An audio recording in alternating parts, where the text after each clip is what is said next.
दो पत्नियां और उनमें से सुरुचि राजा को अधिक प्रिय थी।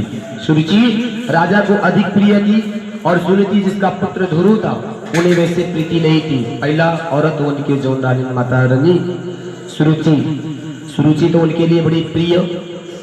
आपकी उत्तन पाठ के दूसर की पत्नी के नाम सुरुचि जो बहुत ज्यादा माना था और जो सुनीति रानी मैया जी ध्रुव के माता का नाम सुनीति नाम रहा। उनकी उतना ज्यादा उत्तन पाठ ना माने, अपने दूसर की औरत की माने, लेकिन पहली वाली औरत की ना माने कि जिक्र बेटा ध्रुव जी रहा है। आज उनके बारे में बताओ थे कि ही राजा परीक्षित भगवान की कृपा से यह उत्तन पाठ की दो पत्नियां थी और उत्तन पाठ की दो पत्नियां की दो पुत्र भी थे। एक इनके पास में एक उनके पास में भी पुत्र थे। एक का नाम उत्तन, एक पाठ का नाम और वह ध्रुव जो थे वह सुनीति के पुत्र थे और उत्तम सुरुचि के पुत्र थे। भगवान की कृपा से ये दोनों उत्तम पाद के ही पुत्र थे। इस प्रकार से सुखदेव जी महाराज कहते हैं कि हे राजा परीक्षित, कुछ समय घमंड से भरी हुई सुरुचि अपनी सौत के पुत्र दोनों को महाराज की गोद से अनेक यज्ञ करते देख करके उनके सामने ही उसी डाह के मारे शब्दों से कहा, बच्चे तो राज सिंहासन बैठने का अधिकारी नहीं है। भगवान की कृपा से मैया जी एक दिन भगवान बताए लगे सुखदेव जी महाराज की राजा परीक्षित, अब लड़के हो लेकिन तो खेलते हुए चाहिए जहाँ पहुंच जाना। एक दिन खेलते खेलते यही लोग और अपने पिताजी के गोद में बैठ गए। अपने पिताजी की गोद में बैठ लो और वो भी कहले पिताजी मुझे भी गोद में बैठा लीजिए। और उत्तम पाद अपने दूसरी वाली पत्नी के लड़का के उत्तम के बैठ के अपने गोद में खिलावत रहो। ऐसे वो नहु आके पहुंच गए ध्रुव जी महाराज भी कहले पिताजी जैसे आप मेरे भाई को आप अपनी गोद में बैठाकर खिला रहे हैं, इसी तरीके से मुझे भी तो अपने गोद में बैठा लीजिए। जबरदस्ती बने बैठ गए। उत्तम पाद गोद में बैठे लोग, लेकिन वो उतनी ही गली में सुरुचि की आ पड़ ली और सुरुचि जब आ पड़ ली तो देख ली कि वह सौत के बच्चा इनकी गोद महाराज की गोद में बैठा हुआ है। तो सुरुचि ताना मारने लगी कि बच्चे सुनो, तुम इस राज सिंहासन पे बैठने के योग्य नहीं हो, तुम राज सिंहासन पर बैठने के योग्य नहीं हो, गोद में बैठने के योग्य नहीं हो। और जो इस गोद में बैठना चाहते हो ना, तो सुरुचि के गर्भ से तुमको जन्म लेना पड़ेगा, अब तुम्हें सौभाग्य प्राप्त होगा, नहीं तो नहीं सौभाग्य प्राप्त होगा। अभी बेचारे ध्रुव जी की सोचे लगले कि माता जी ऐसे का शब्द कहा थे। बचपना में सोचे लगले कि माता जी हमें ऐसे क्यों कह रही है, ये भी मेरी माँ है और ये तो मेरे भाई है, लेकिन इनका विचार तो देखिए, ये तो उनको ऐसे कह रही है। सुरुचि बात ताना मारे लगी, सोच के बारे में माता डाली दूसरी की, और यह अपने जितना लेकर के तुझे प्यार करना उतना दूसरे लेकर के प्यार ना करना मैया जी। सुरुचि ये प्रकार से माता बार बार ध्रुव जी के ताना मारने लगी कि अगर जो तू अपने पिता की गोद में बैठना चाहता है तो इस जन्म में नहीं बैठ सकता। जब तक ले तू मेरे कोख से जन्म नहीं लेगा तब तक तुम्हें अपने पिता की गोद में बैठने की नहीं सौभाग्य प्राप्त हो पाएगी।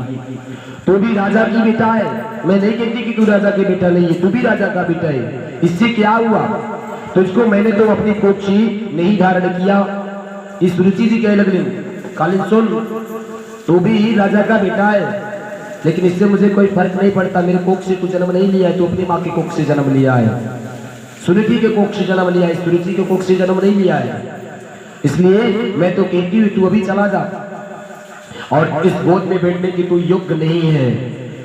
अब लेकर आना ध्रुव जी महाराज मैया वह समय पे बेचारा सुरुचि के बात सुनो तो सुरुचि बार बार ताना उनके माना थी, लेकिन वह पिता होने के नाते उत्तम पाद एक भी न कहलो शब्द की मत बोली, ये भी हमारा बेटा है। वो अपने परिवार की माया में ऐसे फंस गई लोग कि अपने बेटा के ममता तक ले भी ना निकले कि कम से कम वो हमारा बेटा हो और यो हमारा बेटा हो, दोनों की एक समान देखल जाए। लेकिन उत्तम पाद एक शब्द भी ना बोलना सुरुचि के बात पे कि क्यों बोल रही हो, ये तो भी हमारा बेटा है, ऐसा कुछ भी ना कहना। सुखदेव जी महाराज कहते हैं कि राजा परीक्षित चुपचाप उत्तम पाद सुनते रहे, लेकिन अपने पत्नी को एक बार भी नहीं शब्द कही कि क्यों बोल रही हो देवी, ये भी हमारा बेटा है, इतना भी नहीं कही। और ध्रुव जी महाराज सौतेली माँ की बात चुपचाप बेचारे सुनते रहे कि मैया हमको ताना मार रही है कि तुम अगर जो गोद में बैठना चाहते हो तो हमारे कोख से जन्म लो। पिताजी के मुंह ताके लगने मैया जी के जब पिताजी के मुंह ताके लगलो तो पिताजी मुंह ताके के कहीं उनके तन को जवाब भी न डालो। कि कम से कम लाओ तो सही, कि बच्चा है बेचारे की, ये बच्चा अबोध वाला की का पता हुआ कि का कहा थी, कम से कम हम डांटे, बिल्कुल ना डरते मैया जी। सुखदेव जी महाराज कहते हैं कि राजा परीक्षित बार बार सुनीति कहती है ध्रुव जी को, तो अभी नादान है, तुझे पता नहीं है कि तू किसी दूसरी स्त्री के गर्भ से जन्म लिया है, तभी तो ये इसी दुर्लभ विषयों की इच्छा कर रहा है। याद तुझे राज सिंहासन की इच्छा है तो तपस्या करके परम पुरुष श्री नारायण की आराधना कर और उनकी कृपा से मेरे गर्भ का आकर के जन्म ले। तो सुन ले बेटा, इस जन्म में तू अपने पिताजी के गोद में नहीं बैठ पाएगा, और मैं तो कहती हूँ तू चला जा श्री नारायण का तपस्या कर और उनसे यह कहे कि हे प्रभु, मुझे सुरुचि के गर्भ से जन्म लेना है, सुरीति माता के गर्भ से जन्म लेना है। जब तक तू मेरे गर्भ से जन्म नहीं लेगा तब तक तू अपने पिता के गोद में नहीं बैठने पाएगा। मैं तो ये कहता हूँ तू चला जा। सुरुचि जी मैया बार बार ये बात के लिए अभी तो है ना, लेकिन मैया बोल रही है कि तू पिता के गोद में नहीं बैठ सकता, अगर जो बैठना चाहता है ना तो मेरे कोख से जन्म ले। क्या ये सही बात है? अब मैया जी पूछ रहे थे सुनीति माता कि बेटा जब आपके पिता वहां थे तो आपके पिताजी कुछ भी नहीं बोले? कहले मैया कुछ भी नहीं वो बोल रहे थे, चुपचाप सुन रहे थे।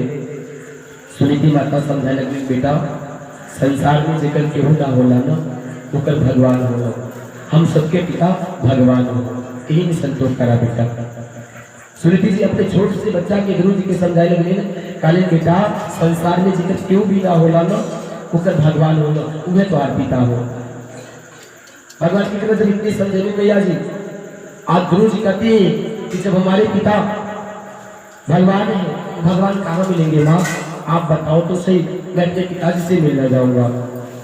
आज जब ये बात करने लगा तो सुनीति जी सोचे लेकिन लड़का की कहाँ बताए कि भगवान कहाँ मिले, तो अमर के आस्था विश्वास रखने लगा, लेकिन अपने लड़का की कहाँ बता दी कि प्रभु कहाँ मिले। बार बार गुरु जी पूछते हैं कि भैया आप बताएं, अगर जो मेरे पिताजी प्रभु हैं, हम सबके पिता प्रभु हैं, तो मैं अपने पिता के गोद में बैठना चाहता हूँ। मैं तरस रहा हूँ कि अपने पिता के गोद में मैं बैठ जाऊँ, एक बार बताओ तो सही मेरे पिता मिलेंगे कहाँ? सुनीति जी बड़ी संकोच में पड़ गई कि लड़का की कहा हम बताए कि अगर या आपके पिता भगवान यहाँ मिली, हम खुद ना जानते कि भगवान कहाँ है। तो लड़का की किसी बता दी, कहले बेटा अभी आप ना बहुत छोटे से हो, आप बहुत छोटे से हो, जब बड़े हो जाओगे ना तो तपस्या करना, भगवान की आराधना करना, तो प्रभु आपको गोद में जरूर बैठाएंगे बेटा। कितनी नहीं भैया, ऐसा नहीं हो सकता, मुझे अभी पिता की गोद की स्थान चाहिए तो चाहिए, मैं पिता की गोद में बैठना चाहता हूँ।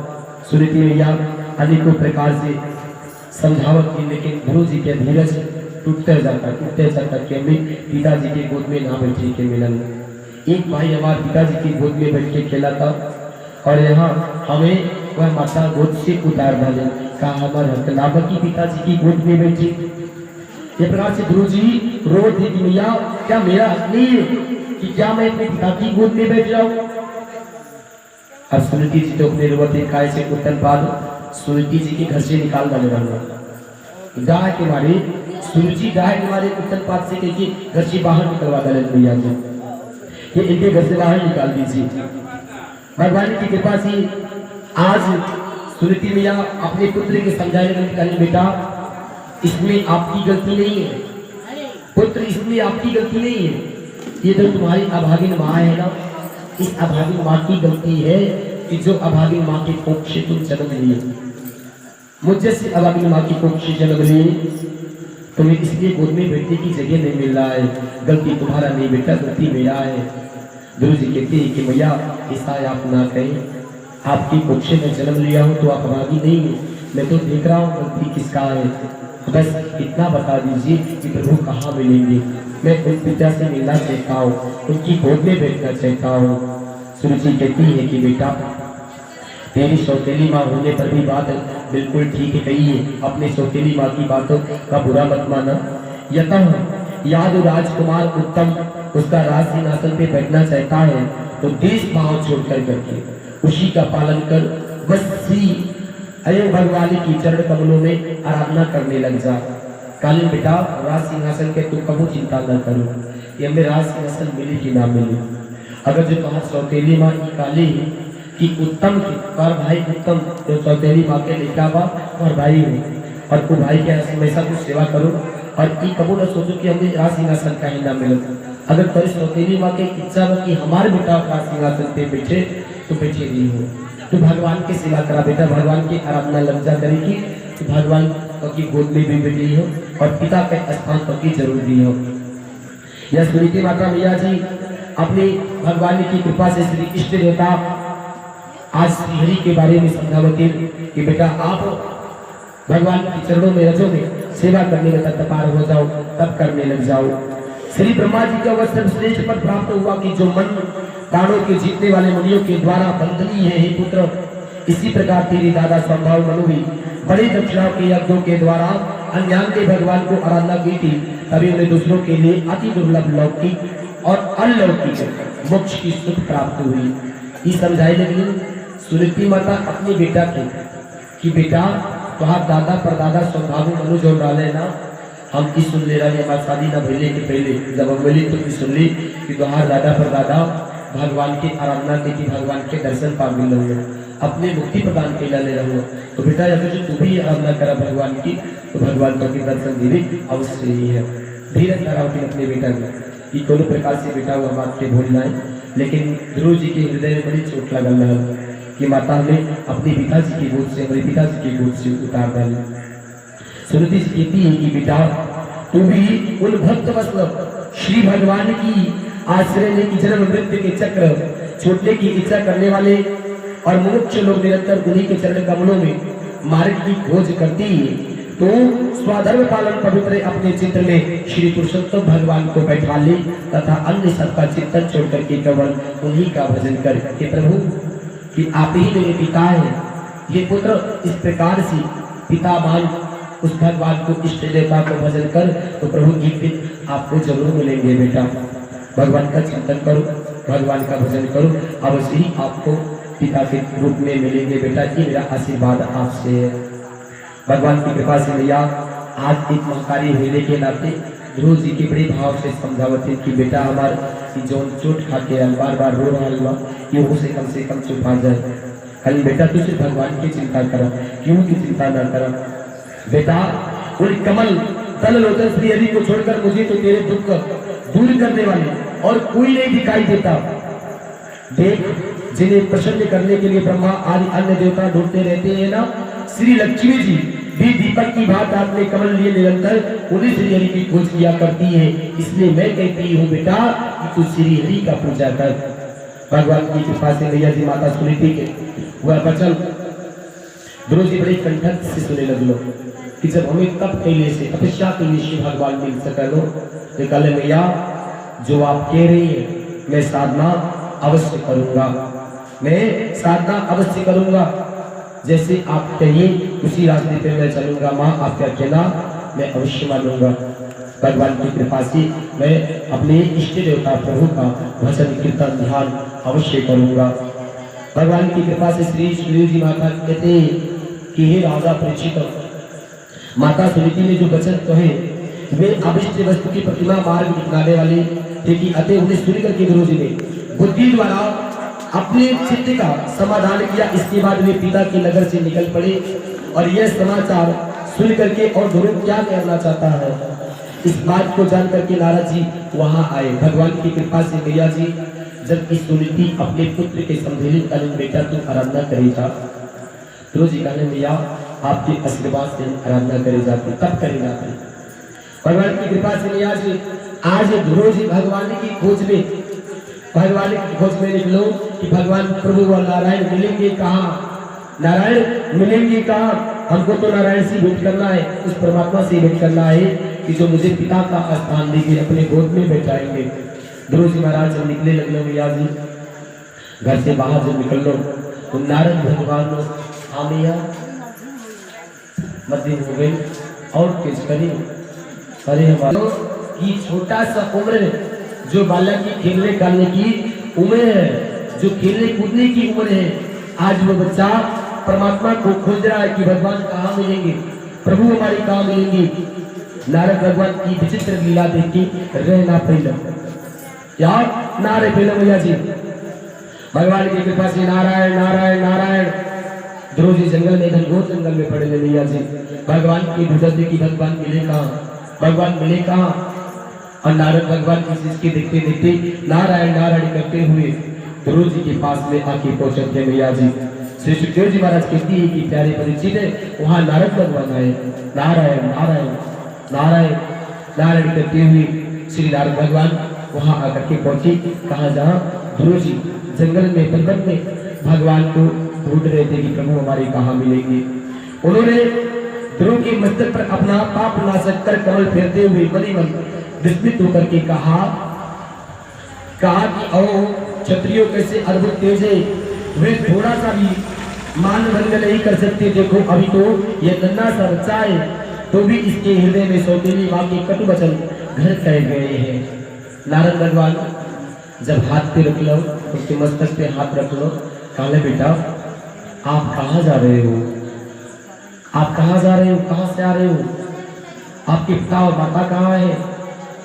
ध्रुव जी कहीं लगने का लेके हमको देखिए मेरी माँ है, पिता भी है, लेकिन पिता हमको नहीं मानते हैं। मेरी माँ को घर से बाहर निकाल दिए, हम दोनों घर से बाहर राजमहल की बाहर रहते हैं।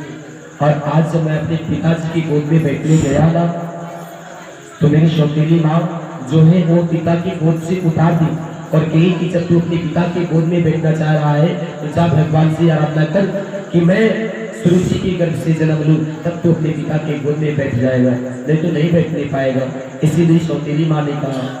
और जब मैं अपने मैया के पास में आया तो मेरी मैया कही कि बेटा जिसका कोई नहीं होता है ना संसार में, उसका भगवान होते हैं। तू भगवान का आराधना कर, तुझे पिता का स्थान प्रभु अवश्य देंगे। आज हे महाराज मैं अपनी मैया का कहना मान करके इस जंगल में प्रभु को ढूंढ रहा हूँ। प्रभु कहाँ मिलेंगे क्या बता सकते हैं, भगवान कहाँ मिलेंगे। नारद भगवान गुरु जी के पास वह सूर्य की मैया जी करुणामयी निधान श्री नारद भगवान आज खुद सोच में पड़ गए कि धन्यो प्रभु ताना जो मारल है बड़े उनकी मारल है अच्छी बात है, लेकिन छोटा बच्चा के का कसूर सौतेली माता के वसुर जी की कौन अलग जरूरी रहल, उस सुनती के कहने की अलग बात रहल हो। लेकिन यह छोटा बच्चा से काली की तो गुरु जी के हृदय में घर बना चुकल बा, ये बच्चा के तो हृदय में चोट लग चुकल बा। कले बेटा एक बात बताए, ये बहुत बड़ा जंगल है और इस जंगल में ऐसे अकेले ढूंढोगी तो भगवान कैसे मिलेंगे। यहाँ बड़े बड़े जानवर रहते हैं, बड़े बड़े सब लोग जंतु रहते हैं, कहीं कुछ हो गया तो कहीं कि कुछ भी नहीं। जब हम घर से निकले हैं महाराज में तो हम घर से वापिस नहीं आ सकती, ऊपर नहीं जा सकते हम वापिस घर। जब तक ये भगवान मुझे नहीं मिल जाएंगे तब तक हम घर वापस नहीं जाएंगे। नारद भगवान निकले तो बड़े हठीला वाला कहे, ये तो बार बार कह रहा है कि जब तक प्रभु नहीं मिलेंगे, ये तो घर ही ले जाने को कह रहा है। नारद भगवान बार बार बनाते कि बेटा आप घर चले जाओ, कि ना मानो अभी तुम बहुत छोटे तो हो, जब बड़े हो जाओगे ना तो भगवान का तपस्या करना और भगवान तुम्हें अवश्य प्राप्त हो जाएंगे। लेकिन बार बार गुरु जी के कि नहीं मेरा सम्मान नहीं, मेरा अपमान हुआ है, इसलिए मैं घर नहीं लौट सकता बिना पिताजी से मिलने, बिना प्रभु से मिलने। श्री सुखदेव जी महाराज कहते हैं कि हे राजा परीक्षित, श्री नारद भगवान कहते हैं कि ताप भगवान की गति बड़ी विचित्र है, इसलिए उस पर विचार करके बुद्धिमान पुरुषों की चाहिए कि तय बस उसे जैसी भी परिस्थिति का सामना करना पड़े उसी में संतुष्ट रहे। नारद भगवान की जान गई कि भक्ति में ये बच्चा के एकदम मन लग चुकल बा, अब ये पीछे हटने वाला ना है। जब तक भगवान से मिलना नहीं हो तब से कहा, लेकिन पीछे हट जाए तो यकीन नहीं हो।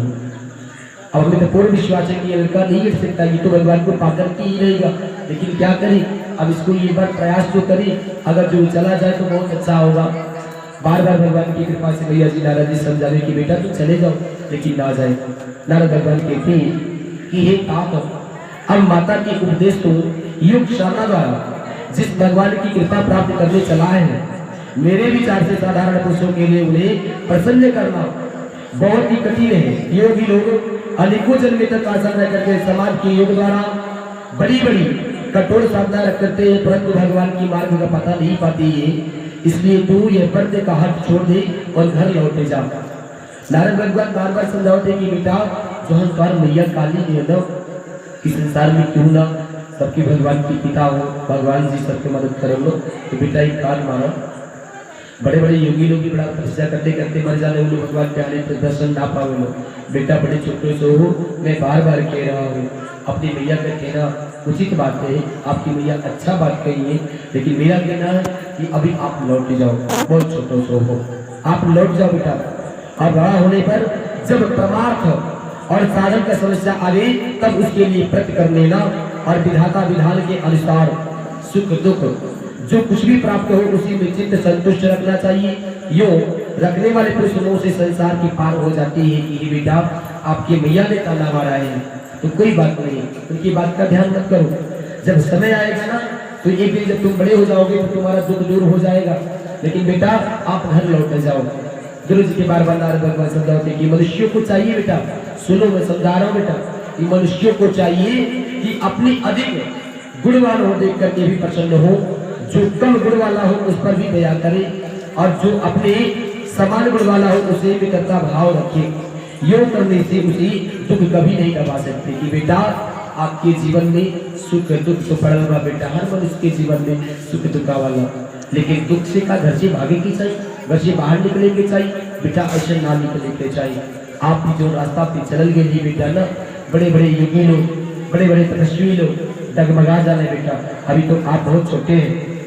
दोनों ने कहा भगवान सुख दुख जिनका चित्त चंचल होता है उन लोगों के लिए अपनी कृपा करके शांति का यह बहुत अच्छा उपाय बतलाया है, परंतु जैसे ज्ञानियों की दृष्टि यहाँ तक नहीं पहुँच पाती, इसके सिवा मुझे घोर क्षत्रिय भाव प्राप्त हुआ है। अतएव मुझमें विनय का प्राय अभाव सुरुचि ने अपने कटु वचन के रूप से बाणों में मेरे हृदय के विद्रुत कर डाला है। हे गुरुदेव, इसलिए उसमें आपका उपदेश नहीं ठहर पाता। भगवान की कृपा से कहे लगे गुरु जी महाराज, हे नारद भगवान, जो इन मैया की बात सुन ली ही ना, वो मैया की बात सुन के मेरे हृदय में जो चोट लगल बा, दिखाई के लाएगा तो आपकी दिखा भी देती, लेकिन हम घर जाए तो कैसे जाए, हमें घर जाए के कहीं भी मन ना करता कि मैया की बात हमें बहुत चोट लग गई। तो मैया हमें पिताजी की गोद से उतार डाली और ये बात डाली कि जब तक ले तू मेरी कुछ जन्म नहीं लेगा तो पिता की गोद भी नहीं बैठ सकता। ये मेरा बात जो मेरे हृदय में लगा वो घर बना चुका है, इसलिए मैं घर नहीं लौट पाऊंगा। और जो आप समझा रहे हैं ना, मेरा चित्त भगवान में लग चुका है। अब चाहे जो कुछ भी हो, मैं इस रास्ता से पीछे मुड़कर नहीं देख सकता। ये नारद जी, अब मुझे जो कुछ प्रयत्न करना पड़ेगा मैं आगे ही बढ़ूंगा। भगवान के प्रति अगर जो मेरा असली विश्वास है तो प्रभु हमें एक दिन अवश्य प्राप्त होंगे। बस आपसे यही विनती है। ब्राह्मण, मैं उस पद पर अधिकार करना चाहता हूँ जो त्रिलोकी की सबसे श्रेष्ठ था, जिससे मेरे बाप दादे दूसरे कोई अरुण नहीं हो सके। आप मुझे उसकी प्राप्ति का कोई इच्छा सा मार्ग बतलाइए। गुरु जी कहती है कि नारद जी, मैं आपसे पूछना चाहता हूँ ये भगवान कि प्रभु कैसे मिलेंगे, किस प्रकार से मिलेंगे, आप मुझे एक मार्ग बता दीजिए, मैं उसी मार्ग पर चलूंगा। कितनों भी कठिनाई मार्ग की रहेगी, मैं इस मार्ग पे चल करके अपने प्रभु को पाना चाहता हूँ। मेरी यही आखिरी इच्छा है। अगर जो आप लाख बार कहे कि बेटा तुम यहाँ से वापिस हो जाओ, तो मैं वापिस मुड़ करके नहीं देख सकता। मेरी माँ जो कही, मैं अपनी माँ की वचन का पालन करते हुए मैं आगे बढ़ना चाहता हूँ। मैं ऐसा स्थान गणना करता हूँ कि कोई आज तक किया ही ना हो, मुझे वह स्थान चाहिए और मैं प्रभु को पाकर रहूंगा। बस आपसे विनती है प्रभु कि आप मुझे मार्गदर्शन कराए। नारद भगवान की गुरु जी के बात सुने लगे, धन्य हो पुत्र, धन्य हो ये तात, तुम्हारी छोटी सी अवस्था में भगवान के प्रति इतनी बड़ी अनुराग, इतनी बड़ी भाव तुम प्रकट कर रहे हो। कहते हैं कि आप ये प्रभु मैं अब वापिस नहीं जा सकता, इसलिए कृपा करके ये भगवान ब्रह्मा जी के पुत्र हैं आप और संसार के कल्याण के लिए बिना बजाती सूर्य की भांति त्रिलोकी में विचार करती हैं। इसलिए मैं आपसे निवेदन करता हूँ कि प्रभु आप तो ब्रह्मा जी के पुत्र हैं, तो ब्रह्मा जी के पुत्र होने के नाते मुझे मार्गदर्शन कराए कि जिससे मैं अपने प्रभु को पा सकूं।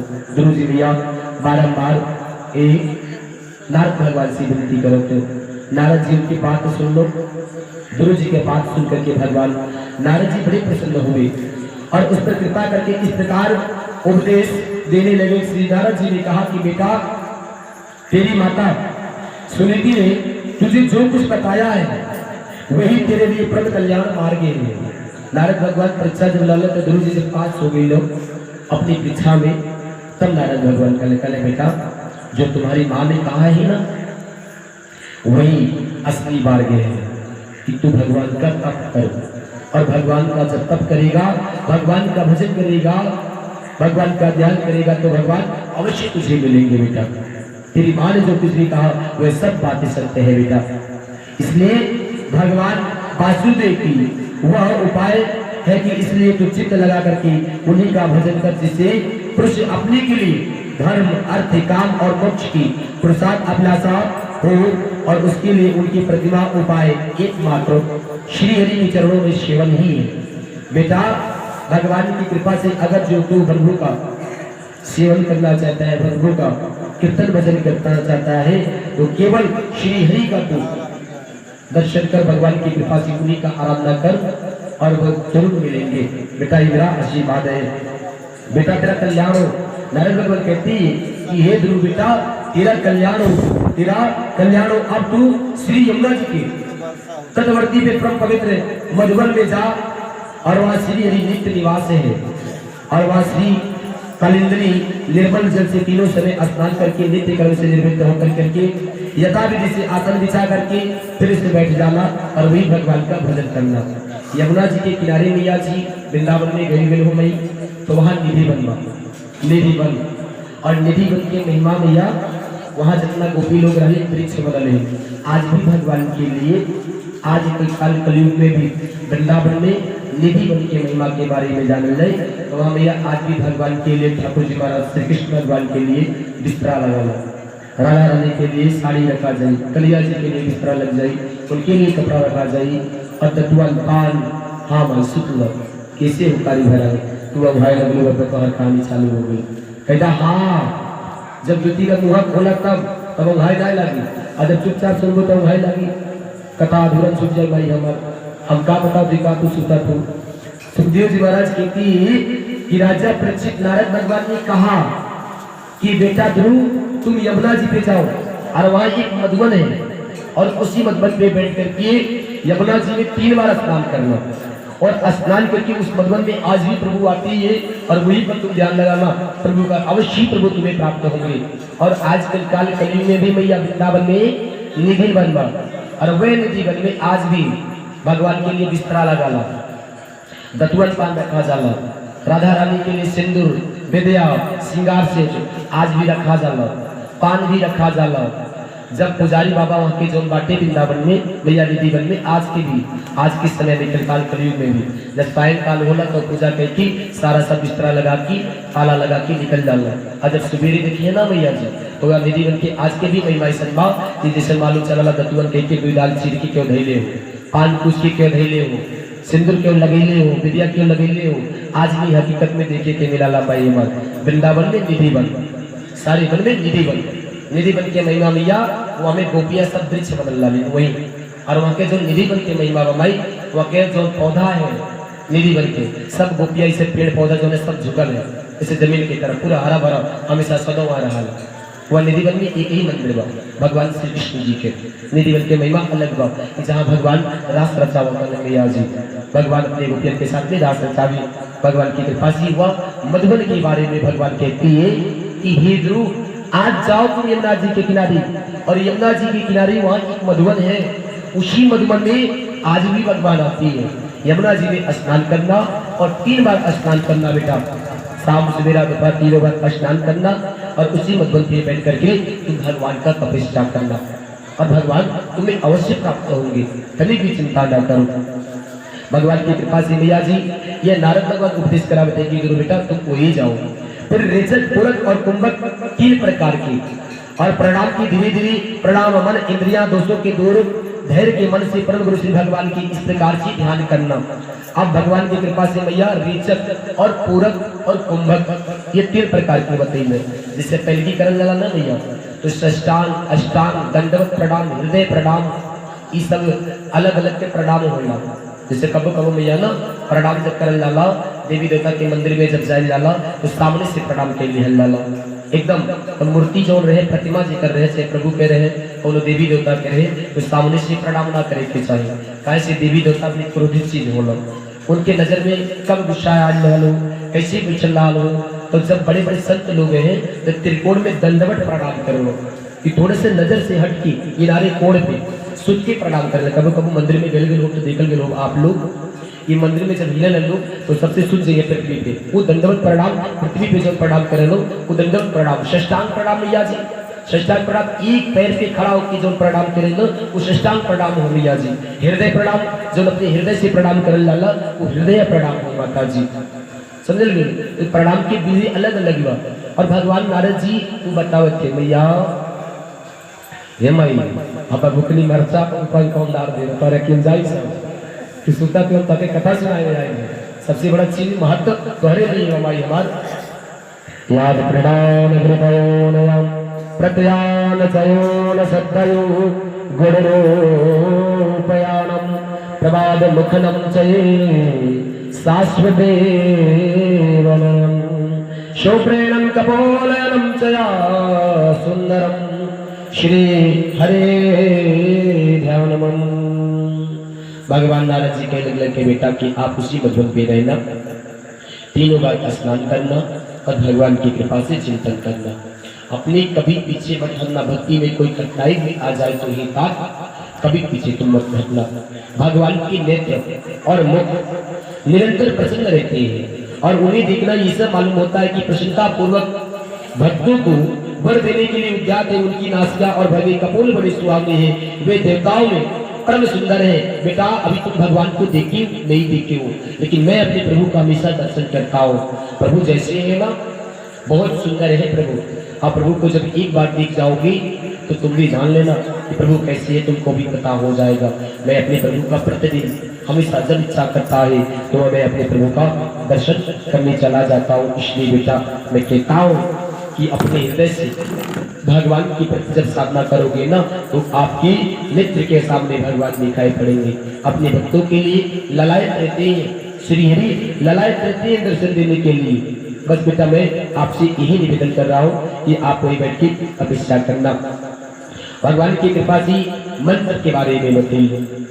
कल सुनो भगवान को कैसे प्रसन्न करोगे, कुछ पता है तुम्हारी माँ भगवान की कोई मंत्र बताई है? गुरु जी कल की भगवान हमारी माँ तो मंत्र के बारे में बात ही नहीं की, वो तो सिर्फ ये कही कि बेटा तुम तप करो और भगवान की कीर्तन भजन करो तो भगवान मिल जाएंगे। लेकिन मेरी माँ ने तो कोई मंत्र ही नहीं दिया, ऐसा कोई मंत्र नहीं बताया। तब नारद भगवान कहती है कि सुनो बेटा अगर जो तब वहां का तप करना ना तो एक मंत्र में बता रहा हूँ विष्णु जी का, उसी मंत्र का जाप करना। ओम नमो भगवते वासुदेवाय नमः। इस प्रकार से तुम जब जाप करना ना तो प्रभु की कृपा से भगवान प्रसन्न होंगे। ओम नमो भगवते वासुदेवाय, ओम नमो भगवते वासुदेवाय। आप स्नान ध्यान कर करके इसी प्रकार से भगवान का जाप करना।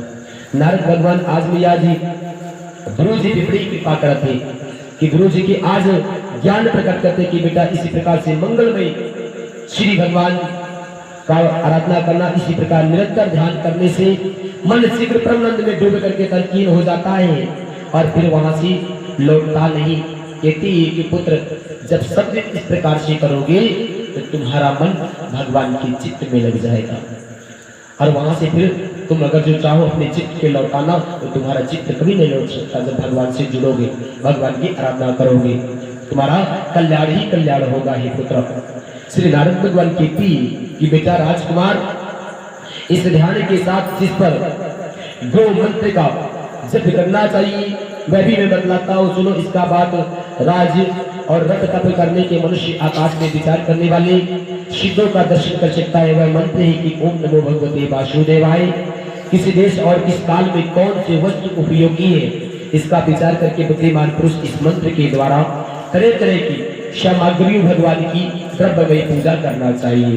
कि हे बेटा कब कौन समय भी भगवान के पूजा करने के चाहिए, कौन मंत्र के द्वारा करने की चाहिए, पहले विधि मालूम होने के चाहिए।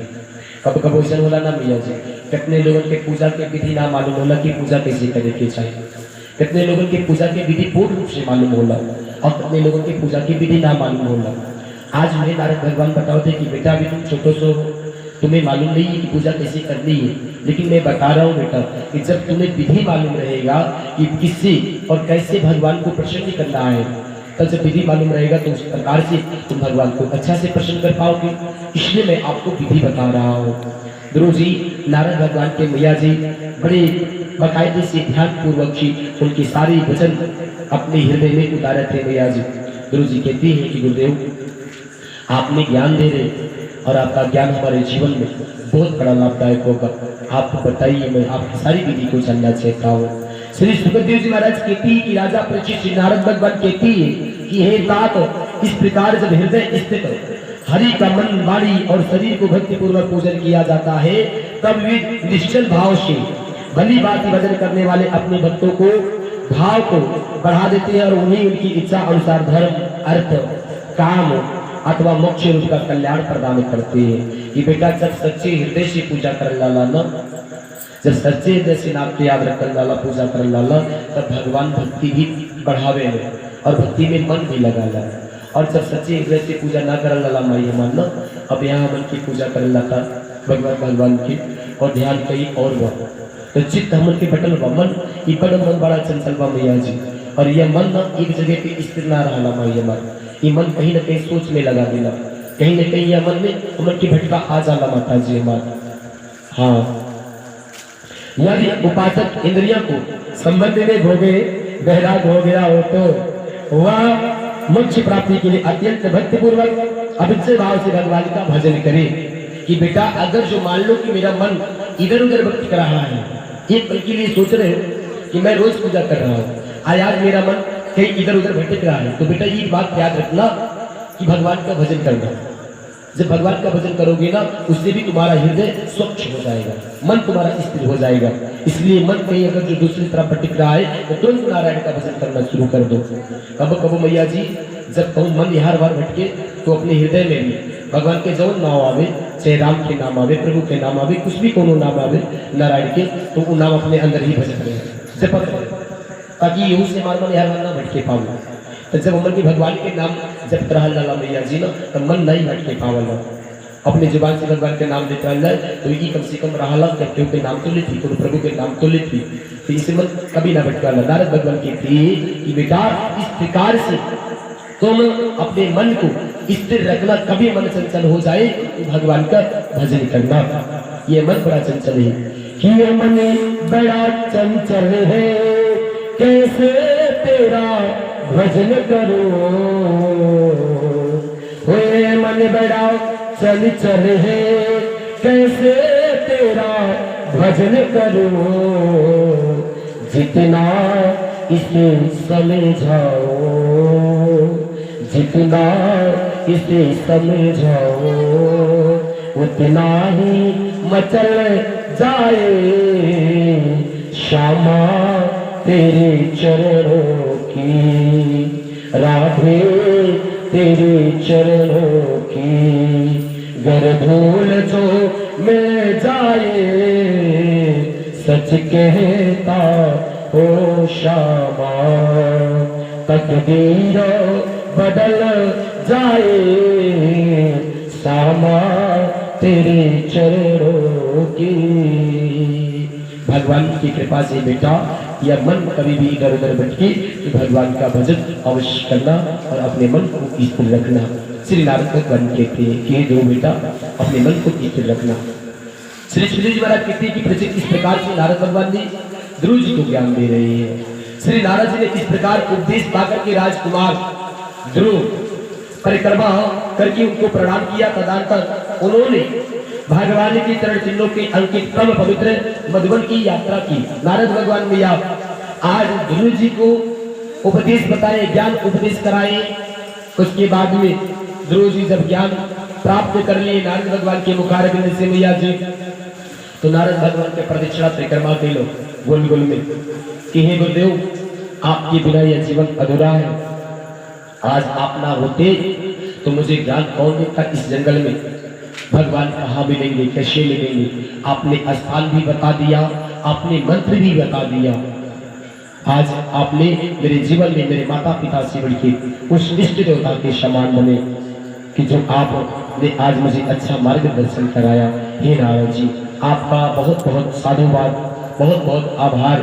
आज इस प्रकार से मैया जी ध्रुव जी ने नारद भगवान का परिक्रमा किया और नारद भगवान अपनी ध्रुव जी को बता करके कहते हैं, बेटा अब तपस्या करना तुम्हारे काम है, मार्गदर्शन करना मेरा काम था, मैंने आपको मार्गदर्शन कराया, अब मैं चल रहा हूँ और आप तप करना आपका काम है। नारायण नारायण नारायण नारायण नारायण करते हुए नारद भगवान अपने परम धाम को चले मैया जी। और यहाँ ध्रुव जी प्रदक्षिणा परिक्रमा करने के बाद में आज श्री राम वृंदावन में यमुना जी के मधुबन में यात्रा करती कि मधुबन में अब चले वहीं पर तपस्या करेंगे। श्री सुखदेव जी महाराज कहते हैं कि राजा परीक्षित ध्रुव के तपोवन की ओर चले जाने पर नारद महाराज उत्तरपाद के महल में पहुंचे और राजा ने उनकी यथायोग्य उपचार से पूजा की। तब उन्होंने आराम से आसन पर बैठा करके राजा से पूछा, भगवान की कृपा से मैया जी नारायण भगवान एक जगह पे स्थिर, कोई वाला तो जगह ना हो, उनकी जगह जगह पे घूमे नारायण नारायण कहते हुए अपने परम पद के भी घूमते टहलते हुए फिर दोबारा कहाँ पहुंचना, यहाँ तो ध्रुव जी मधुबन में पहुंचा थे और वहां टालते घूमते नारायण नारायण नारायण कहते हुए नारद भगवान उत्तरपाद की राजवाड़ी में पहुंच गए। और जब उत्तरपाद की निकलो कि हमारे राजमहल में नारद भगवान आए हैं, उत्तरपाद तुरंत ही नारद भगवान के प्रणाम की लो और नारद भगवान के प्रणाम करने के बाद निकालना, गुरुदेव सत सत नमन प्रणाम, आप बैठिए, मैया पाला गई अखिया खोला ऐसे सुधबू कहा सुनाई। हाँ माई बात उत्तरपाद भगवान के प्रणाम की कि नारद भगवान सत सत नमन प्रणाम, बैठिए महाराज। भगवान की कृपा से जब बैठे ना आसन डाले नारद भगवान की, तो उत्तरपाद पूछने लगने, कहे गुरुदेव आप हमें ये बताए कैसे आपका आगमन हुआ, आप किसी कारण से तो आए होंगे, बताइए तो सही। नारद भगवान आसन लगा के बैठल। नारद भगवान कहते हैं कि राजन बहुत अच्छा प्रश्न पूछे, बहुत अच्छा प्रश्न पूछे आपने कि मेरा आगमन कैसे हुआ, मैं किस कारण से आया हूँ, जानना चाहते हो, बताओ। कहते हैं प्रभु आप कुछ कहो तो सही, कहते मैं कैसे आपका आगमन हुआ। श्री नारद जी ने कहा कि राजन तुम्हारा मुख सुखा हुआ है और तुम बड़ी देर से चित्त सोच विचार में पड़े हो, तुम्हारे धर्म अर्थ और काम से किसी की कोई कमी तो नहीं आ गई है। नारद भगवान थोड़ा सा बात बढ़ा के पूछ लो, कल उत्तरपाद मैं तो देख रहा हूँ तुम्हारा चेहरा बहुत गिरा हुआ दिखाई पड़ रहा है, किस सोच में पड़े हो, तुम्हारा धर्म अर्थ काम जो कुछ भी है, मुझे तो लग रहा है कि तुम्हारे हृदय में कोई बात है कि जो तुम कह नहीं रहे हो, बताओ तो सही, सब ठीक तो है। नारद भगवान कहती है कि हे उत्तरपाद राजा बताओ सब कुशल मंगल है तो। राजा ने कहा कि ब्राह्मण मैं बड़ा ही स्त्रीण निर्दयी हूँ और हाय मैंने अपने 5 वर्ष की नन्हे से बच्चे को उसकी माता की साथ घर से निकाल दिया मुनिवर, और मैं बड़ी बुद्धिमान था कि उसका कमल सा मुख और कुमला गया होगा, वह थक करके कहीं रास्ते में पड़ा होगा। ब्राह्मण पूछो असहाय बच्चे के उम्र में कहीं भेड़िया ना खा जाए और मैं कैसे स्त्री का गुलाम हूँ, मेरी कोटी देखिए तो सही। बालक मेरे प्रेम बस में मेरी गोद में चढ़ा चाहता था, किंतु मुझे दुष्ट ने उसका तनिक भी आदर नहीं करने दिया। उत्तरपाद अपने किए कराए पे मैया जी प्रस्ताव करते कि हे नारद जी हम ऐसे निर्णय पाते हैं कि अपनी बेटा की वो ममता देख के एक पल के लिए अपने परिवार की माया में अपनी पत्नी के मुंह में इतना हम डूब गए कि हम तो अपनी बेटा की अपनी गोद से उतार डाली और अपनी बेटा की इतना भी न समझ सकी कि अपनी बेटा की गोद में बेटा देखल तो जन्म वो दुष्ट पत्नी की वजह से आज बेटा हमारे 5 साल की न जाने कहाँ जाके जंगल में हुई, शायद हो सकल कि वह बच्चा के बेटा के मुंह को मिलाई हुई, भोजन करे के पहले हुई कि ना पड़े हुई, कहीं रास्ता में पड़े हुई कि ना पर हुई, ये बड़ी चिंता हो रहा है। नारद भगवान को जनते रहा कि ज्ञान दे के हम कहाँ आए बाटी और इनके बेटा कहाँ पहुंचल हुई हो, लेकिन यह प्रश्न आप करते उत्तरपाद आज नारद भगवान के सामने मैया जी श्री सुखदेव जी महाराज कहती है कि राजा परिचित श्री नारद भगवान ने कहा कि राजन तुम अपने बालक की चिंता मत करो, तुम अपने बालक की चिंता मत करो, उसके रक्षक भगवान है, तुम्हें उसके प्रभाव का पता नहीं है, उसका यह सारे जगत में फैल रहा है। भगवान की कृपा से मैया जी नारद भगवान के लग की हे उत्तरपाद अब तुम्हारा ध्रुव नहीं रह गया, वो तो तुमसे भी बड़ा भक्त निकल गया, वो भक्त भगवान है। समझ रहे हो? वो भगवान का सच्चा भक्त है, वो जहां भी है जैसे भी है। अब तुम्हें चिंता करने की कोई जरूरी नहीं है, उसे कुछ भी नहीं हो सकता। जानते हो क्यों? क्योंकि वह भगवान का शरण पा चुका है, भगवान का ध्यान लगा चुका है।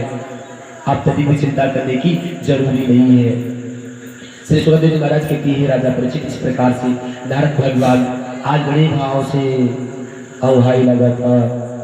वह बालक बड़ा समर्थ है कि जिस काम को बड़े बड़े लोकपाल के भी नहीं कर सकते, उसे पूरा कर करके हे राजन वह शीघ्र ही तुम्हारे पास लौट आएगा और उसके कारण तुम्हारा यश भी बहुत बढ़ेगा।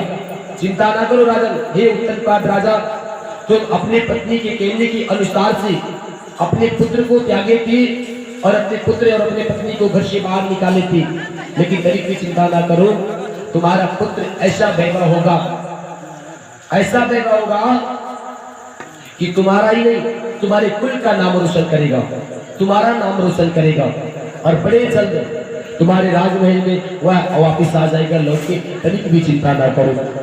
श्री सुखदेव जी महाराज कहती है परीक्षित, देवर्षि नारद की बात सुनकर के महाराज उत्तरपाद राजपाट की ओर उदासीन होकर के निरंतर पुत्र की ओर चिंता में रहने लगे। और इधर गुरु जी मधुबन पहुंच कर करके यमुना जी के स्नान किया और रात पवित्रा पूर्वक उपवास करके श्री नारद जी के उपदेशा अनुसार एकाग्र चित्र परम पुरुष श्री नारायण की उपासना करना आरंभ कर दिया। मैया जी जब गुरु जी मधुबन में पहुंचलो, मधुबन में पहुंचने के बाद में सबसे पहले यमुना जी में स्नान के लो। स्नान करने के बाद में रात्रि के समय में उपवास रख लो, व्रत के रख लो और व्रत के रखने के बाद में मैया भगवान की पूजा आरंभ कर लो। व्रत हरि निर्वाह के लिए केवल कैद और बेल के फल का गति श्री हरि का उपासना करते हुए 1 मास व्यतीत किया है राजा परीक्षित। भगवान की कृपा से बैर मैया जंगल में बैर हो डालना, वो बैर खा खा के 1 महीना तक ले ध्रुव जी अपने भगवान के अपनी प्रकार से भगवान के मैया मंत्र उच्चारण करें। 1 महीना बैठ रहने से भी कम। दूसरा महीने में उन्हें 6 दिनों के पीछे सूखे घास और पत्ती खा करके भगवान का भजन किया।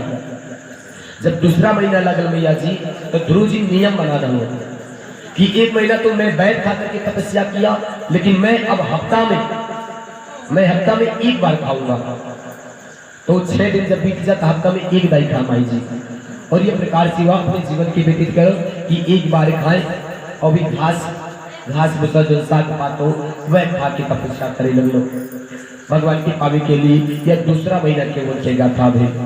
दूसरा महीने के बाद में मैया जी सुखदेव जी बताए लगले कि अब तीसरा महीना लगा और तीसरा महीना में ध्रुव जी ने कठिन तपस्या करना और उससे भी कठिन तपस्या करना प्रारंभ किया कि 9 दिन पर केवल जल पी करके समाधियों के द्वारा श्री हरि का आराधना करने लग गए। जब तीसरा महीना लगा मैया जी तो हफ्ता दिन के बरिश बने लो, फिर 9 दिन पे ध्रुव जी महाराज सिर्फ पानी पी की तपस्या करके चालू किए समाधि के द्वारा। जल पिए 9 दिन पे 1 बार और 1 बार जल पी की वह ओम नमो भगवते वासुदेवाय, ओम नमो भगवते वासुदेवाय, यह प्रकार से मैया जी भगवान की भजन करें, भगवान की ध्यान करें। 3 महीना बीतल। तीसरा महीना के बाद में सुखदेव जी बताए लगले कि हे परीक्षित अब चौथा महीना लगे वाला रहा। और चौथा महीना में उन्होंने श्वास को रोक करके श्वास को जीत कर करके 12 दिन के बाद में केवल वायु पी करके ध्यान योग द्वारा भगवान की आराधना किया। अपने सांस की रोक लाला मैया जी अपने तपोबल से अपनी सांस की रोक की हवा पी के जैसे रहल जाए उससे हवा पी की तपस्या करने लगलो। चौथा महीना में ध्रुव जी महाराज बड़े कठिन तपस्या श्री नारायण के पावे के लिए वह छोटा सा अवस्था में 5 वर्ष की अवस्था में ध्रुव जी महाराज मधुबन की गलियों में, मधुबन के बगीचों में आज भगवान की आराधना कर रहे। चौथे महीना में भैया ध्रुव जी अपने श्वास को रोक करके तप करना प्रारंभ किया। सुखदेव जी महाराज कहते हैं कि चौथा महीना भी बीत गया। धीरे धीरे चौथा महीना भी पूर्ण हो गया। ये राजा परीक्षित अब 5वां महीना लगा और 5वां मास लगने पर राजकुमार ध्रुव श्वास को जीत कर करके परम ब्रह्मा और चिंतन करते हुए 1 पैर से खंबे के समान निश्चल भाव से खड़े हो गए। और उस समय उन्होंने शब्दादि विषय और इंद्रियों के नियम अपने मन को सबसे ओर खींच लिया था। हृदय स्थित हरि के स्वरूप चिंतन करते हुए चित्त की किसी और ना जाने दिया। 5वां महीना जब लागल भैया तो सारे की सारे मन वचन कर्म द्वारा अपने जीवन में सब एक समान स्थिर रख के भगवान में ऐसा लीन भइलो कि पूरा ब्रह्मांड डगमगाए लगा कि ये कौन सा बच्चा है कि ओम नमो भगवती वासुदेव का या मंत्र उच्चारण कर रहा है, ये तो पूरा ब्रह्मांड डगमगा उठा। पूरा हवा के वेग प्रकृति की रुक गई मैया जी, और जब प्रकृति धीरे धीरे रुकी लागल ध्रुव जी की तपस्या से, तो सारी देवता भी घबरा गई कि प्रभु यह तो अनंत तो हो जाएगा, ये 5 वर्ष का अवस्था है, तो यह बालक जो कठोर तपस्या कर रहा है अपनी सांस को रोक लिया, ये तो पूरा ब्रह्मांड डगमगा रहा है। सारे देवता लोग मैया जी बड़े चिंतित में हो गए। सुखदेव जी महाराज को बताए लगने कले राजा परीक्षित वो छोटे से किशोरी अवस्था में ध्रुव जी महाराज ने बड़े कठोर तपस्या किया। जिस समय उन्होंने आलादि संपूर्ण तत्वों को आधार तथा प्रकृति और पुरुषों को भी अधीर ब्रह्म की धारणा की, उस समय उनके तेज गुणा शैली के कारण तीनों लोग कांप उठे। जब राजकुमार ध्रुव एक पैर से खड़ा हुए तब उनकी अंगूठे दब करके आधी पृथ्वी इस प्रकार झुक गई कि हे राजन, जैसे किसी गजराज को चढ़ डालने पर नाव पद पर पे दब जाए। सुखदेव जी महाराज बताते कि राजा परीक्षित अपने पैर के अंगूठा पे ध्रुव जी महाराज खड़ा रहो, और जैसे पृथ्वी माता उनके चरण में झुक जाए, ये प्रकार से पृथ्वी माता उनके चरण में झुकल लाने, जो ने प्रकार से गज थोड़े से बैठ जाला तब आदमी महावत उनके ऊपर बैठाला, वही प्रकार से ध्रुव जी महाराज अपने तपोबल से धरती माता के ऊपर एक पांव रख के पांव के हुई एक अंगूठा के बल पे तप करता है महाराज जी भगवान की पावे के लिए। मैया जी सारी देवता या लीला देखी बड़े विचित्र हो गए, पूरा पृथ्वी जगमगाए लगल, ब्रह्मांड जगमगाए लगल। शिवदेव जी महाराज कहती कि राजा परीक्षित ध्रुव जी ने अपनी इंद्रिया द्वारा तथा और प्राणों को रोक करके अनुबुद्धि से विश्वात्मक श्री हरि का ध्यान करने लगे, और इस प्रकार उनकी समिष्ट प्राण से अविद्या को हो जाने के कारण सभी जीवों को श्वास प्रश्वास रुक गया, और इससे समस्त लोक और लोकपाल बड़ी पीड़ा हुई कि वे सब घबरा करके श्री हरि के शरण में चले गए। मैया जी ध्रुव जी के तपस्या करने के कारण से जितना जीव लोग रहो, प्रकृति के जीव जंतु लोग रहो, भगवान की कृपा से सबके सांस रुक गई, सबके सांस रुकल मैया जी। और जब सबके सांस रुके लगल तो सारे देवतागण में त्रायमाम त्रायमाम त्रायमाम त्रायमाम त्रायमाम करते हुए केकरे पास पहुंचने मैया श्री हरि के पास कि हे प्रभु, ये तो प्रकृति के खिलाफ हो रहा है, ये बालक कितनी कठिन तपस्या कर रहा है, ये देखिए तो सही, लोगों का सांस रुक रहा है, जीव जंतु का सांस रुक जा रहा है, अब कुछ कीजिए ना कर, नहीं तो वही प्रलय हो जाएगा। बड़ी कठिन तपस्या कर रहा है। विष्णु भगवान को जाने के तंत्र मैया जी की बतावल के ऊपर दूसर ना हो, इन नारद भगवान बतौले बटे उपाय, और वह बालक जो तपस्या कर रहा है वो सच्चा भक्त बन चुका है, उसका आत्मा मेरे आत्मा में लीन हो चुका है, तभी प्रकृति की सांस रुक रही है, जंतु जीवों का सांस रुक रहा है। सारे देवता लोग आज पहुंचे भगवान के पास कि हे प्रभु, हे भगवान, आप हमारी कल्याण करें। श्री भगवान ने कहा, देवताओं तुम डरो मत, देवताओं तुम डरो मत, उत्तनपाद के पुत्रों ध्रुव ने अपने चित्त को मुझ में विश्वात्मा में लीन कर लिया है। इस समय मेरे साथ उसी की अभीद धारणा सिद्ध हो गई है, इससे उसके प्राण लीलों से तुम सब का प्राण भी रुक गया है। अब तुम अपने अपने लोकों में जाओ, मैं उस बालक को इस दुष्कर तप से निर्वृत्त करूंगा। श्री कहते हैं, आज श्री नारायण कहते हैं कि देवताओं आप लोग तनिक भी चिंता ना करें, जो आप जिस बालक की बात कर रही हो ना, वो उत्तनपाद का लड़का ध्रुव है, और केवल वो 5 महीने में ऐसा कठोर तपस्या किया है। नारद के कहने पर, नारद ने मंत्र दिया है, कोई और नहीं, नारद के द्वारा बताए हुए मंत्र पर केवल 5 महीने पे ऐसा वो तपस्या किया कि उसकी आत्मा मेरे आत्मा में लीन हो चुकी है, निर्विष्ट हो चुकी है। इसलिए जंतुओं का जीवों का श्वास रुक रहा है, तुम लोगों का श्वास रुक रहा है। अब आप लोग डरो मत, आप लोग अपने अपने स्थान पे जाओ, और मैं ध्रुव का जो निर्वित है, चित्त है, मैं उसको दर्शन देने के लिए अवश्य पहुंचूंगा। अब समय आ गया है उसको दर्शन देने के लिए। ऐसे श्री हरि जी कहते हैं कि आप लोग कभी भी चिंता ना करें। श्री सुखदेव जी महाराज कहते हैं कि राजा परीक्षित भगवान की इस प्रकार आश्वासन देने से देवताओं का भय जाता रहा और उन्हें प्रणाम करके स्वर्ग लोक में चले गए। तदनंतर विराट स्वरूप भगवान गरुड़ पर चढ़ कर करके अपने भक्तों को देखने के लिए मधुबन में आए। आज भगवान श्री ध्रुव जी महाराज के दर्शन देने के लिए मैया जी गरुड़ पे सवार होकर मधुबन आके पहुंचा थे। यहाँ जहाँ ध्रुव जी महाराज ओम नमो भगवते वासुदेवाय की मंत्र उच्चारण करता है मैया जी श्री हरिनारायण विष्णु भगवान अपने गरुड़ पे सवार होकर करके वहां आकर के पहुंचे। सुखदेव जी महाराज कहते हैं प्यारे परीक्षित भगवान अपने भक्तों की भक्ति में बड़ी खुशी रहते हैं, खुशी मन रहती है, उनकी भाव की भूखी है हमारे प्रभु। आज अपने भक्त की भाव देख करके अपने भक्त की भक्ति देख करके आज गुरु को दर्शन देने के लिए श्री हरि पहुंचे हैं मधुबन में। हे परीक्षित उस समय ध्रुव जी तीव्र योगवासी एकाग्र हुई बुद्धि के द्वारा भगवान की बिजली के समान वेदमय जिस मूर्ति का अपने हृदय कमल में ध्यान कर रहे थे वह सहसा जीवन में हो गई और इससे घबरा करके उन्होंने जे हुई नेत्र खोले तो भगवान की उसी रूप को बाहर अपने सामने खड़ा देखा।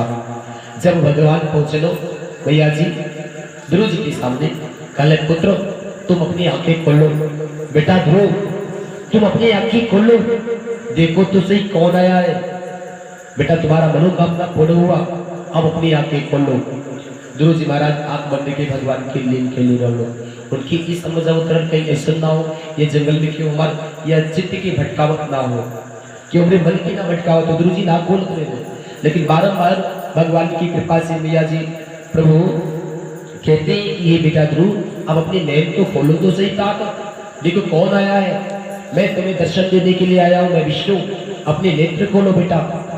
जब भगवान की कृपा से मैया ध्रुव जी जब अपन आँख खोल लो तो नारायण की कृपा से उनकी जो ज्वाला रहा जिन प्रकार से रोशनी आवत रहे पूरा आँख चौधे आ गए, बड़ी तेज से रोशनी उनकी आँख में लगल।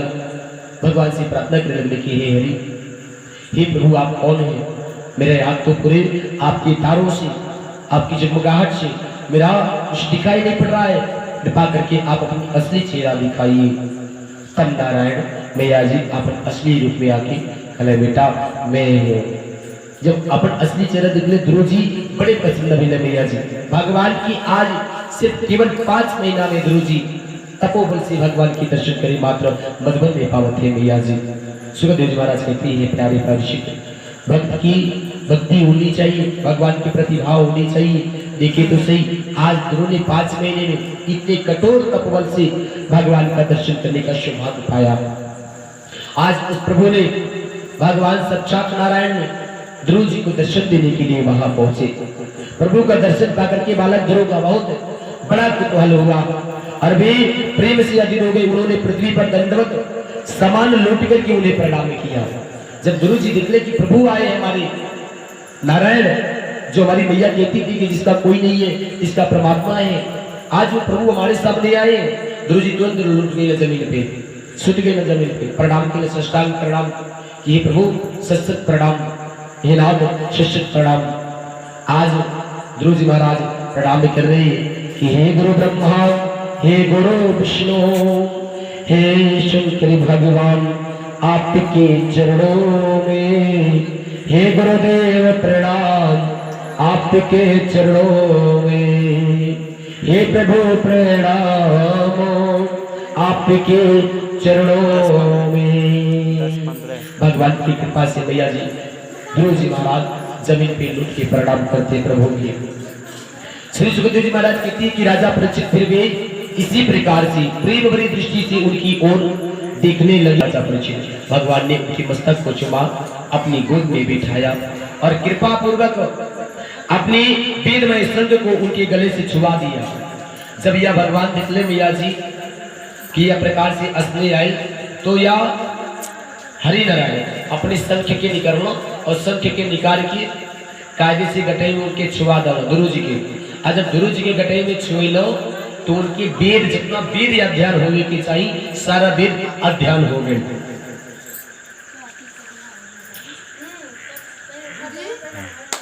तुम अपने कुल का अपने पिता का नाम रोशन करोगे ही। जाओ मैं तुम्हें वरदान देता हूँ कि 36,000 वर्ष अपने पिता की राज में राज करोगे और तुम्हें मैं जो लोक दे रहा हूँ ना वह लोक ध्रुव तारा के नाम से जाना जाएगा।